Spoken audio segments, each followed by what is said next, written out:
say? It's Drew Jay's Talk. Good afternoon. Oh my goodness, how you doing, Toronto, surrounding area, and Jays fans throughout the planet? It's good to be back with you, big guy. It's good to be back with you. I should mention how are the Atlanta Braves fans doing this week, Drew? If we thought we had a bad week, Did we think imagine we had a being bad week? well. We'll talk about it, but imagine being a fan of the Atlanta Braves and seeing Spencer Strider go down. Well, you know what's funny, man? How long has it been since we as Jays fans had to deal with one of our starting pitchers going down for, well, I guess Alek Manoah. You're right. Okay. That's But fair. in That's terms fair. of somebody getting injured, it's like, talk about privilege. We're in a pretty good place. It has been a while. I'll just switch hats Oh, real quick here. what are you doing? Um, Why are you like this today? I have to represent all teams equally, Drew, No, you really because don't. It's Drew Jay's Talk. Like you do it is not. Drew Jay's There talk. is It is Drew no. Jay's talk. There is Is no this better? requirement. Is this better? That I can live with. Well, I have to tell you right off the bat, Drew. I've got some things to talk about. I got some stuff to get off my Drew Jay's chest, and All I right, want fire to away. ask you. I want to ask your blessing before I uncharacteristically sour a little bit. You're Are you gonna ready for sour? some? Are you ready for some sour from I this I fella over don't know if here? I'm ready. I'm intrigued. That's for sure. All right, sour away, my mon All right, but petit citron. I feel like you should start the timer. Like this is a therapy session as much as Okay. it is a Drew Jay's talk episode. But Drew, I'm We are fired live up. for 2 minutes as we speak. And, ladies and gentlemen, Mr. Sorley has something he would like to say. You know what? I'm going to make this serious, man. I'm going like You're going you full were screen. You're going isolated on full the screen. page. Well, Drew, I had the absolute pleasure of attending the home opener Monday night in glorious downtown Toronto. I wore shorts to the home opener. It was wonderful. Uh, on the Google, temperature thing, it was like 11 degrees, but I swear it was 20. What a perfect day for baseball. Seattle Mariners in town. Dome was closed, which is okay. We expect that in early April. But Drew, um, got to tell you, Drew, we had a rough evening. We had a rough evening at the home opener, and I'm calling out the city of Toronto. I'm calling out Canada's fans. Drew, the Blue Jays are supposed to be Canada's team, and I did not feel the collective embrace of the fans at the home opener. And I'm not going to lie, started before first pitch. Uh, the fans were booing Drew. They were booing our coaching staff. They booed people like Alek Manoah. They booed people like Vladdy and Bo Bichette when they were being introduced. I'm not saying everybody. There was a lot of cheering. But I heard, especially on our hitting coach, who's new this year with the team, and especially John Snyder, they were both booed. And I was offended. You know what it takes to get me offended, Drew? It takes a lot. I was embarrassed, frankly, and I had to get off my chest. We had a good night of baseball, home opener. It's not supposed to be that way. It's not true baseball fans at the home opener. I think I'm going to stop going. I think I'm going to go to the second game of the home series from now on. What are your initial thoughts? You watched on TV. I watched on TV, so I was wondering what it was like in the actual stands because I was thinking about you. And I remember the thing that caught me on TV isn't booing. What got me on TV, although you could hear a few, particularly for Schneider, but what really got me on TV was that it just was more meh. You know what I mean? After Yeah. I got over the "why the heck is Manoa here" piece, but I just was sort of like it's all meh. And I was at the first game they came back after the pandemic, and the electricity was really something there. Now the perspective on the team was different at the time, I know, but yeah, I knew that was going to upset you. I really did, and it bothered me too. It just we talked about it last episode, like on the Friday afternoon when we were getting ready to see the Yankee series. That the negativity, how quickly it built up, is insane. And what I'm also Yeah. finding is it's not going to be enough just to be good, right? Like if they're not playing 600 baseball, it just seems like everybody is wired up that if this is not the greatest baseball team in Toronto history, they're not going to be able to please anybody. So, like, the overwhelming negativity brought on by the offseason. And I don't know if you think it would have been just like this if we hadn't missed out on Otani. Like if we weren't in on Otani, would this offseason seem so bad? I don't know. Well, I'm going to call out the sports media, and I'm going to say, even, I mean, I texted you about this, but, instead of Blair and Barker, it's just complain and complainer. And I think that's the message that Jays fans are hearing on repeat. If you look at Ben Nicholson-Smith, he had a post about the fans get to have their say on the night of the home opener. That was like the headline on Sportsnet. And listen, like the media in town, they're wearing this hat like they need to tear the team down. They need to tear everything down. And it's ruining it for me, Drew, and I don't like it. Wow, man, I haven't seen you like this before. It's because I love baseball. It makes me happy, and they're trying to rain on my parade, Drew. Trying to rain on our parade. Do you think they're actively doing it too, or like, is it about getting eyeballs on it? Is it contrary is better than not? Like, what is it actually? Like, is it you just sound smarter as a baseball fan because they don't think the team's going to be great, so they need to look right as the season goes on? What's doing it? I remember hearing this term when I was a kid about broadcasters not being homers. Yeah. And just this idea that they should be impartial. And I think that's maybe an overblown idea. I think if you're a journalist and you're investigating, and you're interviewing like a president, a political figure, if you're interviewing a business figure, I think you need to be impartial. You need to ask tough questions. If you're a sports reporter and you're talking to a sports team, this is all entertainment. And if you're getting criticized by people because you're a homer, keep being a homer. Like I think we need to cheer our own teams on. You know how I feel about this. I was thinking about Chuck Swirsky the other day, Drew. I want to try and get Chuck on the show. Do you think Chuck would join us? I have absolutely no idea, my friend. We are delightful, but I couldn't tell you. I'm going to try. I'm going to reach out to Chuck. I'm going to reach out to the Swirsk. I'm going to tell you. Man, like there's no harm. There was a magical decade. I don't know if you worked for a decade for the Fan. There was a time, Drew, when Chuck Swirsky was on the afternoon show, roughly from 1 till 3, 1 till 4. And I always had a good day listening to Chuck, no matter what was going on. And I think that's, you and I have discussed this before, but I think that's what we want to do with our show. So I'm going to turn off the grump. I'm going to turn on the positivity. You're gonna stop being a pickle, as somebody I know likes to say. If you're being sour, they're like, "Oh, you're being such a pickle right now." Well, we need to bring out the DQ and the salami and cheese. We need to take a page out of Chuck Swirsky's book and turn it on. Turn it on the DQ. Do you remember? This is just a side baseball question. Remember when like a rundown was called a pickle? I don't know. Like is that just me? Is that just some weird like local thing for me? But like when you get in a rundown, I'd be like, oh my god, he's in a pickle. Am I wrong? No. I absolutely think that. I don't know if they still use it. I mean, there's baseball's funny, and there's so many different terminologies that get used. Yeah, we get rid of pickle, but we keep calling them the Braves.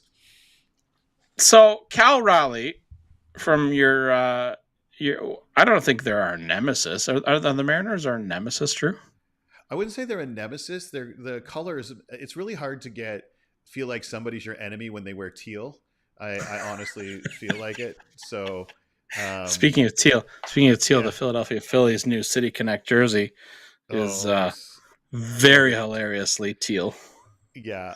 Okay, anyway, I do think they're a good team that we keep finding ourselves within 1 or 2 games of at the end of the year. So I like when we take 2 of 3 from them, but yes.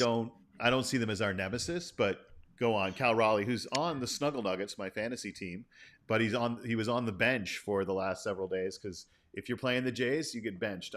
If you do well, I don't want to benefit from it. Yeah, that's blood money, as you know. Cal had some choice words for our manager.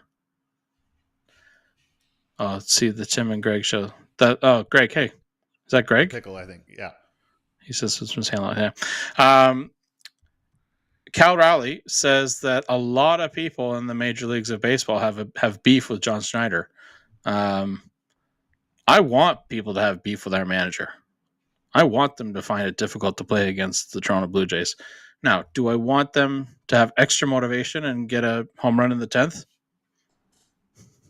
No. But I don't want it to be easy for other teams to come in here and play. I want it to be difficult. And I took it as a sense of pride that they don't like our guy. I remember reading an article about the fans in Toronto and the opposing teams were talking about, and one guy was like, they're super mean in Philly, and of course they're ridiculous in New York, but Jays fans go home and do research on your life, and they're screaming at me about like how I did in my sophomore English class at university. He's just like, Toronto fans do their research. So I really did enjoy that. Well, I'll tell you, I was speaking of sort of Toronto fans, but Rowdy Tellez also had a really interesting thing come up this week. I'm going a little bit outside of the Blue Jays. I'll bring it back, but Rowdy Tellez talked this week in defense of David Bednar, who I think is a great pitcher, by the way. David's had a real rough go the last couple of weeks. Couple blown saves and a stupid high ERA. And the Pittsburgh Pirates in the first fans, 2 weeks of the season. Yeah, it happens. Pittsburgh Pirates fans were jumping on David Bednar, who's been an All-Star. He's been a finalist in Cy Young. Which you see plenty of in Pittsburgh. Yep. Wait, what do you see plenty of? Sorry. I'm like, you see lots of Cy Youngs and excellent and All-Stars coming out of the Pittsburgh Pirate organization lately. Well, listen, so, Garrett Cole did come from the Pirates, so we got to give them their due there. And anyway, but I missed your joke initially. I'm sorry, but Rowdy Tellez, the Blue Jays faithful will remember his name. Kind of got the media's attention. Put his arm, if I remember, I saw the video clip. Put his arm around David Bednar and said, "Hey, we don't do this in Pittsburgh. This guy is class. This guy's my guy. You need to rally around this guy and show him your support." I don't think I've ever seen that. I don't know if you've ever seen it. Did you see the clip that I'm talking about? Yeah, I did. I thought it was amazing. Yeah, it gave me goosebumps, and I loved it, and I wanted to go give both guys a hug. And I love Rowdy. I miss him. Imagine what that was like when Pee Wee Reese did it all those years ago to Jackie Robinson. Like, if you can see how it still matters today when there's relatively little on the line. Wow, that must have really been, because I always wondered, I'm like, how big a deal could it have been? And then you see something like that and you're like, people notice. They really do notice that. And I think we also saw that too when someone referenced the way that Phillies fans treated Trey Turner. And the comment by how that turned him around. I think one of the owners made a comment about, was it Correa? I can't remember the actual player that it was, just basically saying, hey, imagine if you could do the way that they did it there. And let's face it, Philadelphia fans are not known for being the most compassionate of fan bases. That was Steve Cohen talking about Lindor. Yes, that's right. Okay, I knew it was. You're right. It was the Mets. So Correa and Lindor are the same player. Just so you know, they're the same guy. It's wild about how much different you are as a player when you're the best player in free agency than when you're actually playing, right? Yeah. Like Francisco Lindor was so good. Now this is also why I've never been a big on the free agency signing guy thing. I don't think that's how you build baseball teams. I think that's how you complete great baseball teams, but it just never works out. You know, you've got a couple instances where every now and then you see it, but for the most part, we got to build young, because like all you got are albatrosses around your neck after 3 years of age 33 to 36. So yeah. Speaking of Pee Wee Reese and Jackie Robinson's Jackie Robinson Day this upcoming Monday, Em and I just watched. I was feeling good about myself. We just rewatched 42 last week, and what a great movie. Made me cry. Seen it like 4 times. You forget actually the role that Harrison Ford's character played, in that story. And obviously some things were dramatized for the sake of the movie, but I think what you're trying to get at is just, hey, the support of a teammate, right? Yeah. How much that means. Teammate support of anyone, right? Like it changes entire perceptions of things. So I don't think, I don't know why Toronto fans Maybe it's because the Raptors are terrible.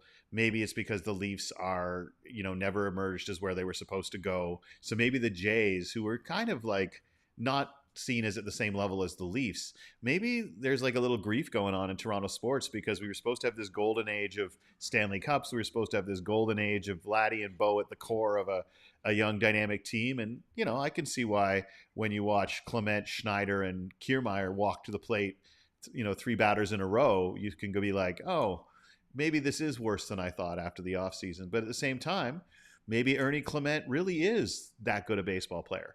The vast majority of really good players in the majors aren't first, second, third rounders, right? They're fifth, sixth, seventh rounders who got stuck in because the team didn't have a better option or someone got hurt. And Well, and they win there's the job. So there'll be someone on the Jays this year who does that. There'll be a Santiago Espinal, like when he took over second base, became an all-star. There's one of them coming. I think it's Ernie Clement. There are 30 Major League Baseball teams, Drew, and there's 25 people on each active roster, as you know, 26 depending on where we are on the calendar. 750 jobs. That means 749 players who are number 2 or lower. And that gets lost on a lot of people. The best player on the 30th place team might not even be top 30, right? Yeah. Like, think about the Rockies who are in town this weekend. Their best player is probably ranked 100 or something. Is that Ryan McMahon probably? I'm not sure. Actually, right now, believe it or not, I believe it's Jurickson Profar if you're just looking by what they've done this year so far. What's he ranked in all MLB? Do we know? Believe it or not, in the top 100, I do believe. I just picked him up on the fantasy squad. So okay, but he's sat though. He's on the bench. So let's hope he doesn't go 2 for 2 with 2 walks and the Jays win 5-4. That's what I really would prefer not happen. Well, speaking of fantasy, I have Ryan McMahon. I'm just looking it up just for general interest now. Because I know that the thing that people love to hear the most about on podcasts and in conversations is our fantasy teams. Like, I know that is everyone's favorite people topic. Love it. People love it. People love hearing about your fantasy team. Well, listen, it's the Drew and Drew show, and we get to talk about whatever we want. Drew. Whatever the hell we want. Ryan McMahon, he's rated 46th on the 2024 season. So. Oh, that's not bad. That's awesome. Yeah. That's excellent. And you're that's sitting him now. today, of course, right? No, you starting. He'll go. You wearing other teams' hats. You're coming out. You're coming out of the bullpen throwing hard at like the start of the show, man. So I flew over the Rocky Mountains a month ago. Does that count for something? I don't know. I'm not sure. Well, tell you what. How about the Jays since we last talked? What are your feelings right now? We talked last Friday. They were getting ready to play their first game of the Yankees series. They played 6 games since we last chatted. Split them 3-3. 1 out of 3 from the Yankees, 2 out of 3 from the Mariners. Thoughts, my friend, on the last week of Blue Jay life? Well, listen, 2 out of 3 against the Mariners feels great. I love seeing 2 out of 3. 2 out of 3 is a winning season. And I know everyone loves a sweep. Sweep feels good, but Chris Bassett had a real good start. Got into the 7th, and he is hilarious to watch. I have a nephew who is who is not by blood, but he's my friend's kid, and he's something like 12 years old. I should know this, 13 years old, but he looks like Chris Bassett. Like, their faces, to me, like when Callum gets to be 30, he's gonna look identical to me. He's gonna look like Chris Bassett.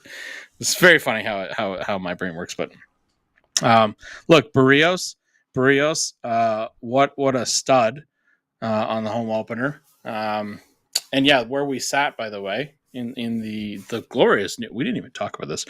Glorious new park. We'll talk about it later. We'll talk about the week of the Jays right now. Barrios was dealing. Man, pretty good effort out of Barrios. I was watching these innings, and it was like a 8-pitch inning, 9-pitch inning, 7-pitch inning. So Barrios goes 6 2/3. 6K. Really good week, honestly. Really good week. We did have a few bumps. There was a few I think Gossman had a rough start, right? Yeah, Gossman just wasn't feeling it, I don't think. Didn't have it this week, right? I think that was the Friday game actually where am I going too no, that far was back the here? Yankee game because it was cold. It was really cold. Yeah. Saturday And he the just didn't. 6th. He went out there and he didn't have any. Like he had no gas. It seemed didn't Yeah. seem hurt. Just didn't have it. Well, and this is my response, right? Like again, reminding everyone it's early in the year. Guys are just getting warmed up, but you go try and work a 3-hour day when it's 4 degrees out and the wind's blowing at you. See how that feels. There's a lot of people who would be just a little chilly, Drew. They'd be a little chilly. They don't want to be out there.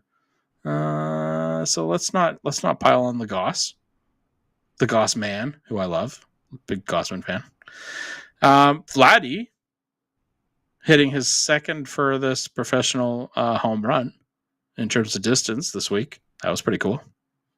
Bombed it. Absolute bomb. That's 2 so far this year. Now, if we could just make sure that pitchers never are allowed to throw the ball off the outside corner, we're great. But I don't understand why you'd even try to sneak one inside. Like, obviously, the man struggles with the breaking ball on the outside corner, and then someone tries to bring one inside, and he absolutely, like, annihilates it. Like, the Hague investigates some of his home runs for war crimes. Like, it is unbelievable how hard he hits the ball, and I just don't get why they're like, oh, maybe I'll just go into where he crushes it, as opposed to where he never seems to hit it. But, hey, like, I love seeing that just because it's a reminder of, you know, what a weapon there is right there. And I still love Bo being behind him, especially as Bo heats up. Sure. Well, and you're hitting it off of Logan Gilbert, 459 feet, 114 exit velocity. And I had people on YouTube this week. I made the mistake, Drew, of going into the comments on YouTube and responding to people. That, my friend. Yeah, it was a bad move. But people were saying, I'll get rid of Vladdy. He's a terrible washed up player. And I just want to take these people and say, listen, you're grounded from your phones for 1 week. Going to log you out of YouTube, going to change your password. You don't get to comment on the Blue Jays YouTube channel. This is where they're commenting. You don't get to comment that people are washed up until, I don't know, you read a book or something. I look at it this way, man. You string 3 subpar seasons together. I think that's who you are. I still don't know who Vladdy is. Is he the guy who? Well, what's subpar though, Drew? What's subpar for you? For me, subpar is if you take his best season, so that 2021, I think it was. You take that best season and you take 20% off. And if he consistently performs below 20% off that, I think he's set a bar for himself that says this is what I'm capable of in the major leagues. Now, everybody's got an outlier good season. So I say, okay, well, let's take it there. Let's go back 20. You don't have to hit 330 with 48 home runs. Can you hit 300 with 30? Right? I think he's a 300 with 30 home runs or 280 with 30, 35 home runs guy and a good glove at first base. And I'm fine with that. Would I love it if he turned out to be a 340? That's true. But if he for 3 straight years performs under the 330 guy, I'm going to start to assume that he's not a 330 guy. I think baseball regresses to the mean. I just don't think there's a big enough sample size with Vladdy right now to say, okay, he's like, this guy is an elite hitter. He isn't. But he's in the top 10 first baseman in the majors with what he is right now. And you could not get someone who produces what Vladimir Guerrero Jr. produces for what you're paying Vladimir Guerrero Jr. right now. So we should not trade him because we will get worse than what we have. Like, really, that's what it boils down to me, is that you would be replacing a top 6 to 8 first baseman in the majors all round with whatever. And why? We're not paying him $80 million a year. We're paying him a completely reasonable baseball salary. We're paying him like Jaime Garcia money type thing. Yeah, what is he? Is he getting 19.9 right now or something like that? Yeah, which is an insane amount of money, I know, but not for a Major League Baseball player. You know what I mean? No, it's not like Juan Soto is probably going to get close to Shohei money next year, and Vladdy will get paid, but yeah, no, I'm on Vladdy's stats page here, and there's all kinds of arguments that people will try and make, but From my perspective, I'm bullish on Vladdy. I mean, he comes from a great baseball family. He comes from great lineage. Um, it's tough to argue with a Hall of Famer's father, being a lousy player. Sorry, Yeah. the son of a Hall of Famer being a lousy player. He's just not lousy. He's not lousy. Yeah. He's not hitting at a future Hall of Famer level, but the problem is that's what was expected. And so, but like, I'm not a Vladdy hater. I was briefly when he got picked off. I will acknowledge that I sent a nasty text out to my Blue Jay fans. And then I just had this horrible empathetic moment where I'm like, the kid's like, what, 24?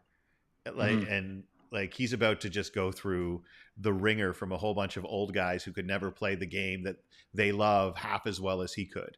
And now it's their job to make sure that, you know what, people don't get too. It's so weird. The media's job is to make sure people don't get too excited about their team, unless the team is amazing, and then it's their job to make them seem way better than they actually are. It's such a weird, and of course we're part of the media now too, I guess, in our own way. Like, what everybody is they got a YouTube channel. That's right, exactly. I don't know if I got this out off the top of the show, but I think what I was getting at with the homer thing is, I want homers. I want people to get me psyched up. I was always a mega fan of Mike Wilner. I know there's some people that don't love the Wilnerness, but I'm like, Mike is my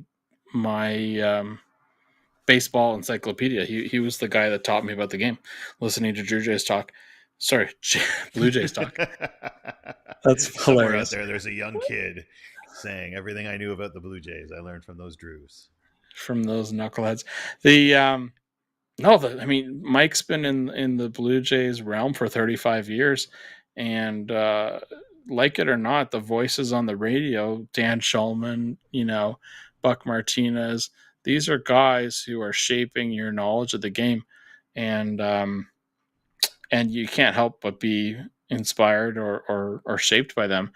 To have them be dissenters or just negative, just picky, I don't think that serves the team. I don't think it serves the fans. Yeah, I don't like it. You know what's interesting, man, is that I'm a little bit different than you on the homer side of thing. And let's hear it. I kind of want it out of the hosts and the desk guys and the studio folks and the local sportscasters.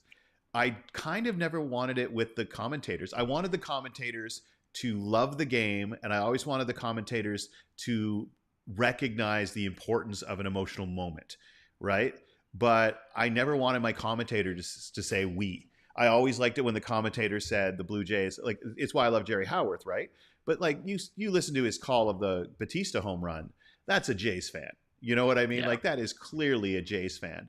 But at no point was there the homerish, like, I'm not crazy about Bucks, get up ball. That's never been my thing. But hey, I mean, to each their own type of thing. I just don't like how they tend to be more.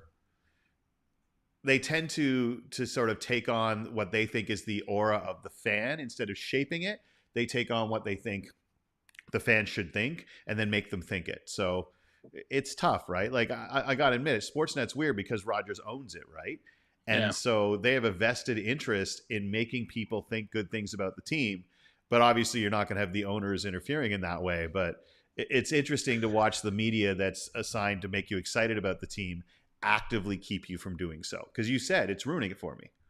From my perspective, you're bang on. From my perspective, it would be like going to a grocery store and you're buying ingredients for dinner, and one of the employees of the store is being like, well, I don't think that beef's looking really good tonight. And you're like, what? But I just want to buy the, I just want to like my dinner. It's up to you. Buy the beef if you want. Yeah, buy the beef. The beef is good. Yeah, like. What's Greg saying here? I saw a comment here. It was Vladdy's a Gold Glover when he had his second year at a new position. He has led the league in homers during his season. And he had a down year last year. He will put both together as he ages. That's true. We Yes, used to worry sir. about when he was going to play defensively. Nice job. Thank Listen, you, Greg and or Tim.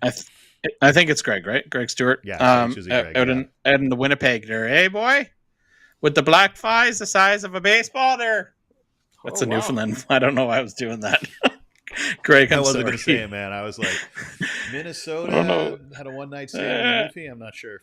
Well, we watched Fargo, and I'm trying to get a bit of don't you know? But no, I should stop.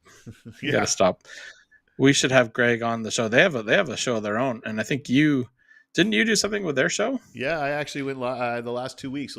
Friday was part 1, and this Friday is part 2 of my podcast appearance on the Greg and Tim show. We had such a long talk, as I'm sure you're not surprised, that we had to divide it into 2 episodes.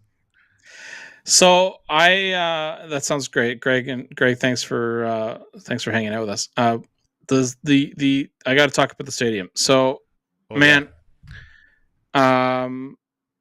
I guess I'm just really, I think my patience is thin with complainers, but I need to praise Rogers. I need to praise Mark Shapiro, and this coming from me is a stretch because I was not a big fan of Mark's hiring, but I got to give this guy some praise. I think they have done a perfect job with this renovation.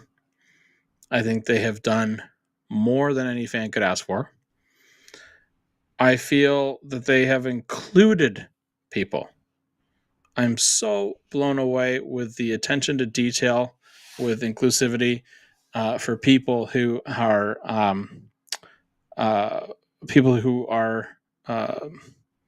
Drew, forgive me, I don't know the right term, but people who have accessibility issues. Yeah, accessibility issues. Thank you, sir. There was a special that I watched. I think it was a little piece that Sportsnet made, but they have a special room that they let people who have maybe they're on the spectrum for autism and neurodiversity. Yes. That was the word I was looking for. A quiet room, yeah, for sure. That melted my heart. The amount of accessibility for people who are in wheelchairs or granted, a lot of parks do this, but they've included people. They've made it more welcoming, I think, for everyone, for new fans of the game who don't quite know everything about the game. I feel that the park, they've definitely improved the experience for diehard fans. The chairs are wider. We got cup holders. The sight lines are great. And it's interesting. I sat right on the left field foul pole. Like I could touch the netting if I wanted to. And that seat used to be right at field level. It's now elevated quite a bit. You'll see there's 2 wedges that kind of go up. Quite a great experience. I was going to grab a couple seats right down along there in that little triangle area, but I decided for my first game of the year on Monday, I went TD Clubhouse. I got to admit, I went fancy.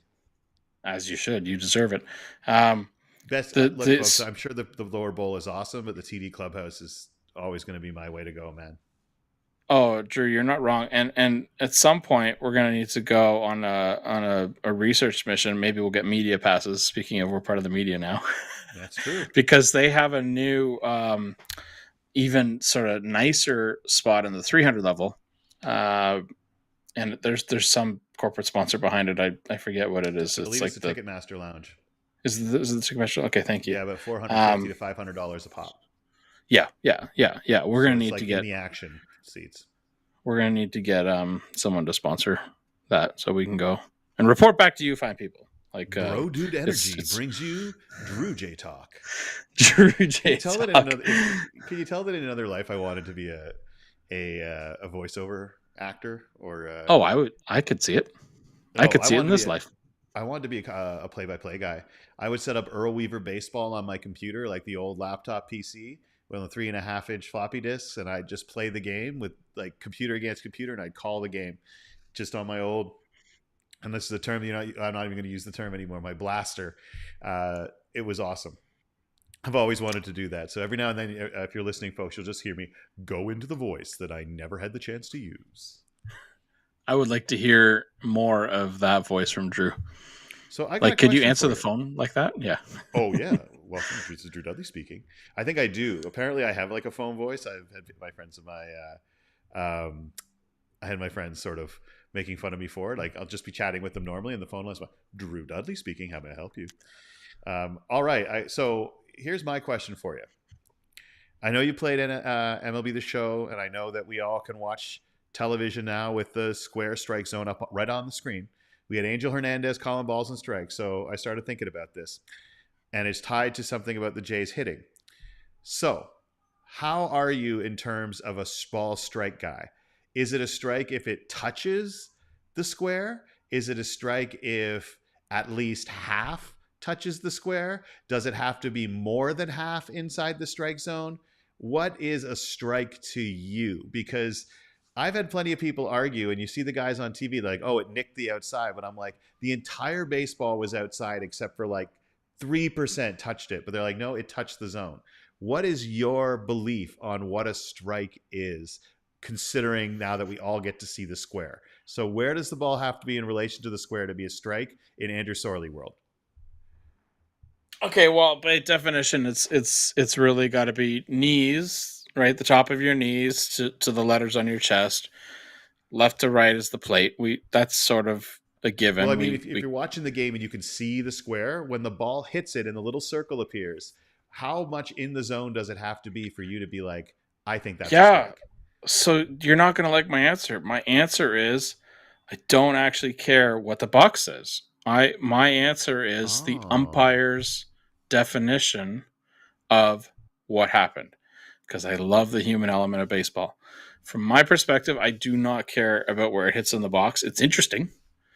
It's interesting to see, oh, the umpire is running a tight zone tonight, or he's giving the pitchers a little extra grace. But I don't actually care for the strike, the box. Reason why I don't like the box is every camera in the outfield zoomed in to the strike zone has a slightly different angle. It's not fair because that camera is not perfectly placed to properly cover the strike zone. There's weird angles, so it's not fair. The umpire, the batter, the pitcher, they do not have that box. They have an imaginary box, but they don't have the box. We see this, right? Like a batter's always gonna whine if they get called on strike 3, and the pitcher's always gonna whine if they don't get that strike, right? Someone's whining no matter what. So now we gotta common denominator. We're gonna wipe out the whiners, and I think you just live in the world of the umpire calling it. And Angel Hernandez lives in that world, man. You know that, right? It's like now sandworms. Angels. Every now and then, something evil's gonna like leap up and eat you. Angel's a wild card. He's hilarious. He's like so bad, it's funny. Like Dan Shulman just saying, "We'll see." Dan Shulman just saying, "We'll see how this goes." Yeah, we'll see how the Angel Hernandez behind the plate. We'll see how this goes. Like I loved it. It was so beautifully understated. What a zinger! I loved it, and yeah. Listen, is Angel probably wrapping up his career? I mean, but baseball's a human game. It's fun. It's supposed to be. And my dad taught me this when I was younger. Like the umpire adds a dimension to the game that is unpredictable, and that's one of the things I actually enjoy about it. Like I don't care that it's not science. So your turn. What's your thought? You asked where does the ball have to hit. I don't know if I've properly answered you, but no, you gave an answer that's like, I don't care because you don't think the box is the strike zone, which fully respect. I love it because it increased my appreciation of great pitching.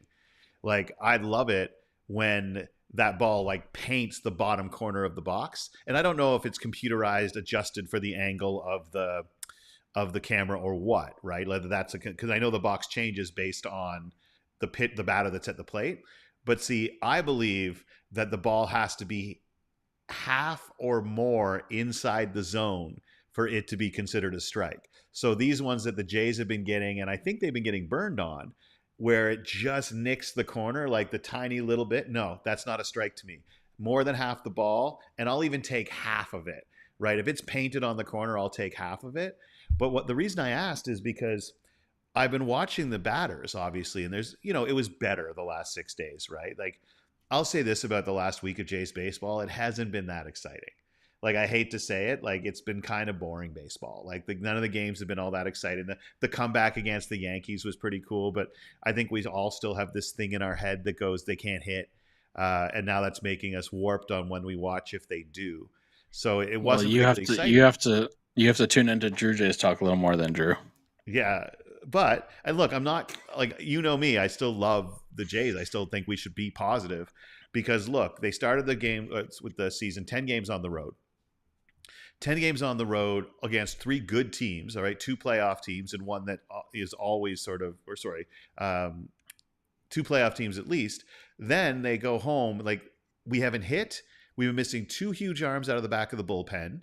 We have 1 starter who's a rookie and is pitched like it, and we're 1 game below 500.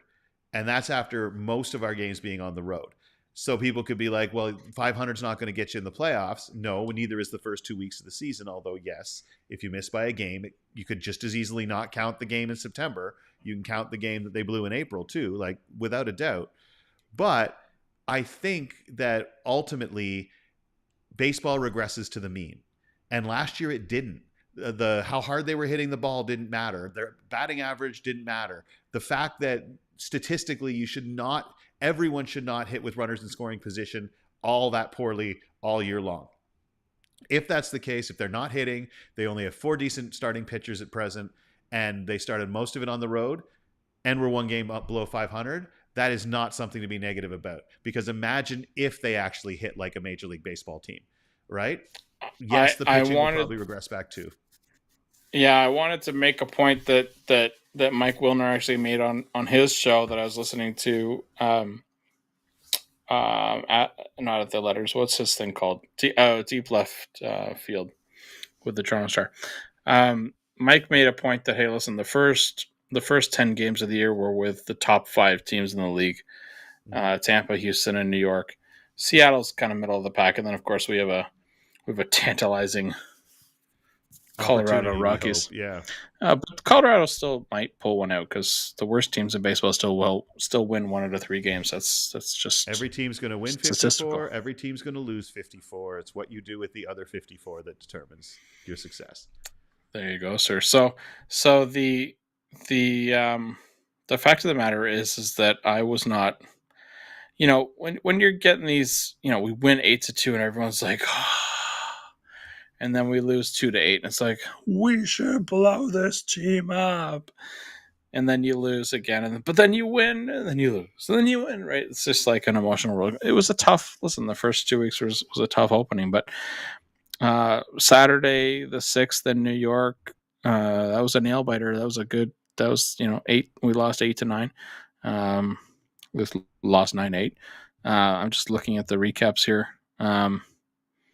I think you throw away the no-hitter against Houston, whatever, that just happened. Otherwise, I'm hopeful. Like, if we're looking at all of Major League Baseball, as if we divide it into the standings, I was looking at this morning. We're 6-7 right now. That would make us 4th in the AL Central, but it would make us tied for 2nd in the AL West with the Angels. They have a game ahead of us, but hilariously, Oakland is in 3rd place in the AL West. That's funny. In the National League, this year. Watch them be Baltimore this year, where we're all like, ha ha ha ha ha, like, oh. If we were in the NL East, we'd be 3rd place. If we were in the NL Central, would be 4th. If we were in the NL West, would be tied for 3rd. So this is not a garbage team. This is baseball. That's how it works. Let me ask you this. The Jays run off a 5-game winning streak. Do they win over the fans here?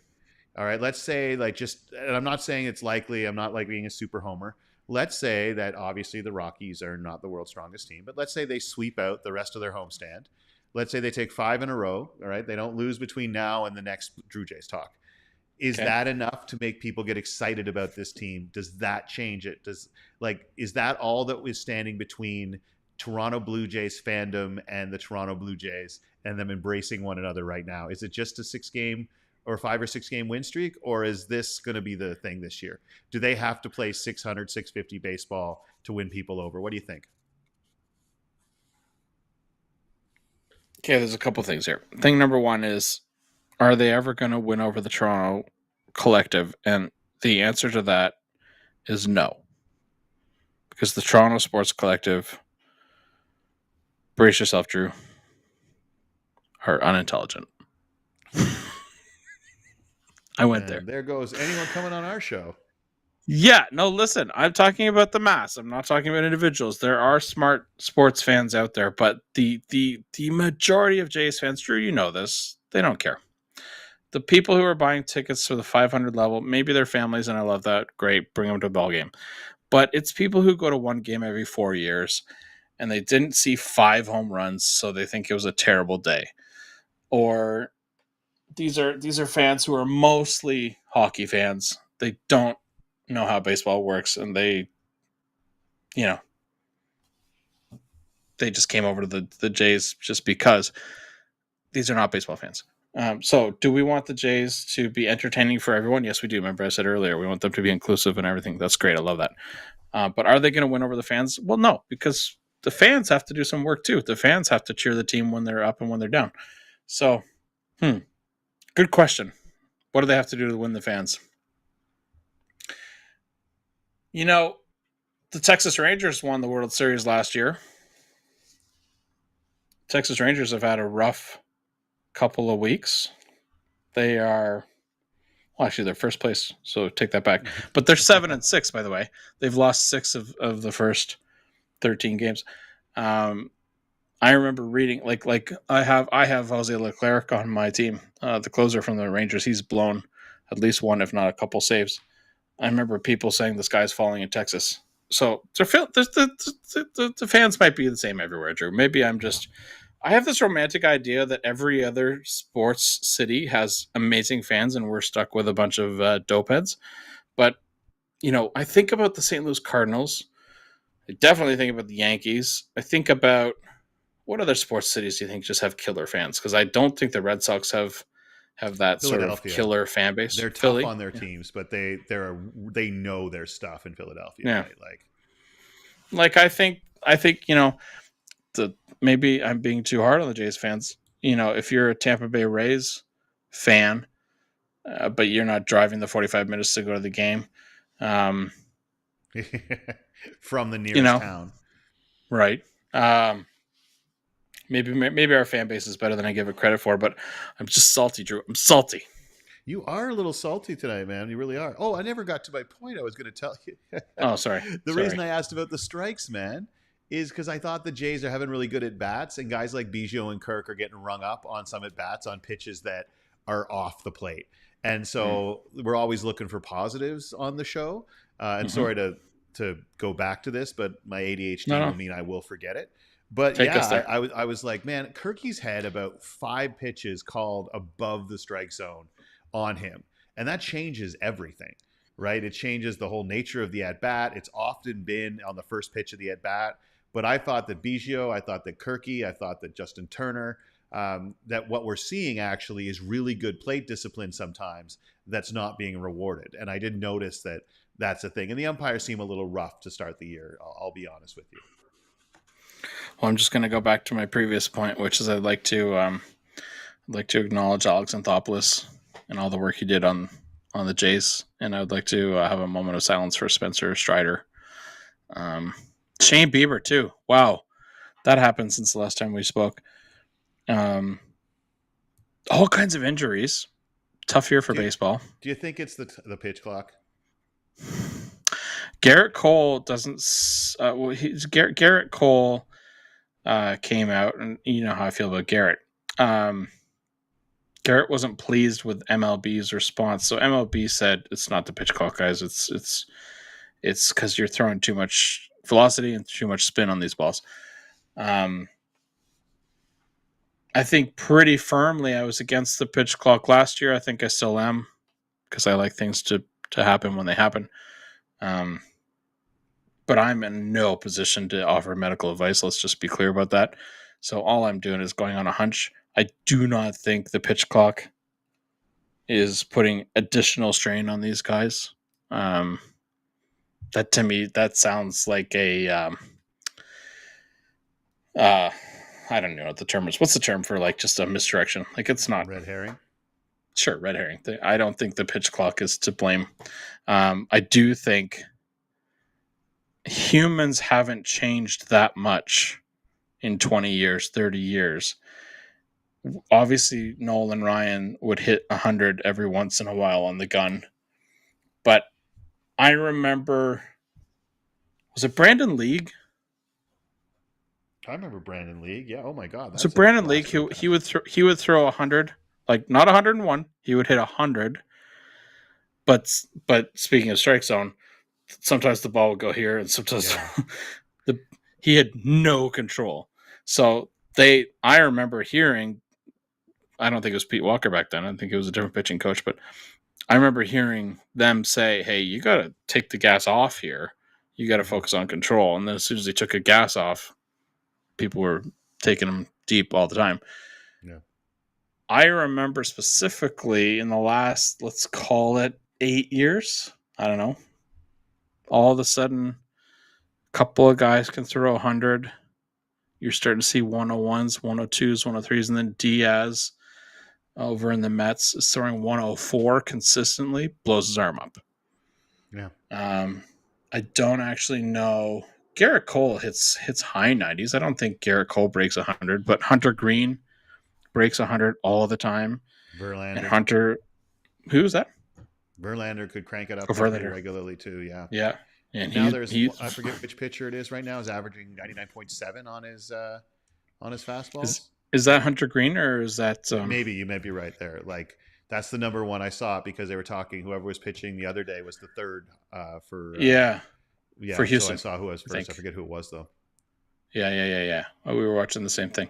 So you think it's the velocity? It's just we're reaching the edge of what the human body can withstand with the new training.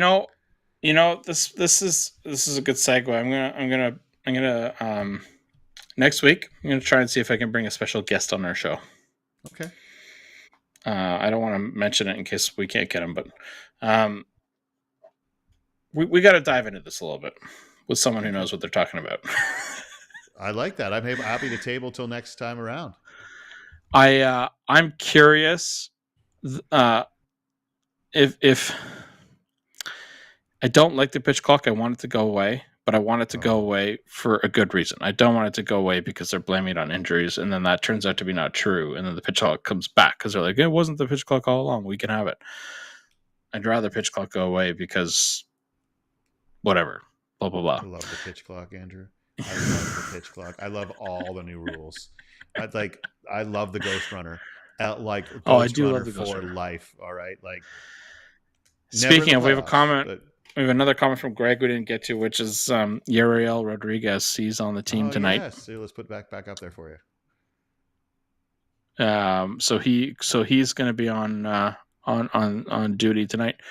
Also, we saw some highlights from Danny Jansen hitting a grand slam at Buffalo. Swanson looked okay. Romano still has a bit of work to do. Where's Joey right now? Do we know? I haven't heard a thing in the last week. Neither have I. But just a reminder: keep your dugouts bat free, everybody. Yeah. Don't leave them on the floor. Hey, speaking of 100 miles an hour, though, as we're running out of time, I still want to do this though. Jimmy Garcia. This is Friday. We're recording this. He was a beast on Wednesday night. Like I've never seen him throw that. And I know the commentators were also commenting, but sometimes they could be a little hyperbolic. He was throwing filth. He was a filth that night. Did we not want to get rid of him at some point last year? 100. Look, I have never been a Jimmy Garcia believer. I really haven't. Obviously, the numbers supported. Like, he'd always have a couple of outings where he got blown up, so his numbers always looked inflated. But the last 7 game stats were always great. You know what I mean? And then he'd get blown up again, and then he'd have 7 great things. That's fine. but I was never like, I'm watching him now and I'm like, this is one Jays reliever that when he comes out of the bullpen, I feel like back in the Dwayne Ward, Tom Henke days, like this guy's just going to mow some people down. 99 with that filthy sink. Like, I just wanted to give a shout out because never been a huge fan. Always just thought of him as that replaceable piece in the bullpen. And I'm like, I'd rather have Adam Simber, to be honest. But boy, whatever the heck he's put together, he's put it together. Let's hope that him and Trevor Richards, like if he can have Trevor Richards first half and Trevor Richards can go back to having what he is, because I think Trevor Richards is one of the best relief pitchers in baseball. I really do with his sick stuff. And if Jimmy Garcia is too, the fact is, man, you could really feel it. When Mitch White was getting up for the ninth in one of those games, I was like, man, you feel the missing two arms in the bullpen, don't you? And Meza is not himself either. Yeah, Meza. I was just thinking about him. Meza will be fine. Well, he's a stud. True. Thanks for putting up with my saltiness, my Pacific Ocean breeze. That sounds like a euphemism for something bad, man. Like, oh dear, I had to deal with Andrew's Pacific Ocean breeze today. It's the Pacific Ocean breeze. Pacific Ocean breeze. I just love this team, Drew. I love the game. I love the team. I want them to be supported. And you and I both know, we talked about this, the power of confidence, right? So if confidence can build us up, then booing and criticism can drag us down. And why bother? Why bother dragging someone down? It makes no sense. Let's go Blue Jays. Let's go all the way. I got to tell you, man, I don't know how we ended up on a show where you are like, sorry, it's not, I'm supposed to be the motivational speaker, remember? And there you are. And I love it. Put the hat on, look into the camera and say, let's go Blue Jays. Let's go all the way. It's day one, Drew. It's day one. Drew Jays talk. And we never do this. Like, subscribe, whatever you're watching it. Go to the YouTube channel and subscribe. Hit like. We're having more fun this year. Our technical stuff is working a little bit this year. We're going to stay consistent. Tell your friends. Tell a whole bunch that you just had a hippopotamus for lunch. Sorry, that was intellectual muscle memory. I can't remember where it's from, but I did that without thinking. I'm okay with friends, I don't know how to turn the let's just do this here. You did it perfectly. We should have just turned it off right there. But it's all good. Ladies and gentlemen, it's a Friday. The Jays are at home. It's a bad baseball team they're playing. It should be a good weekend. Much love. All yours and Jays.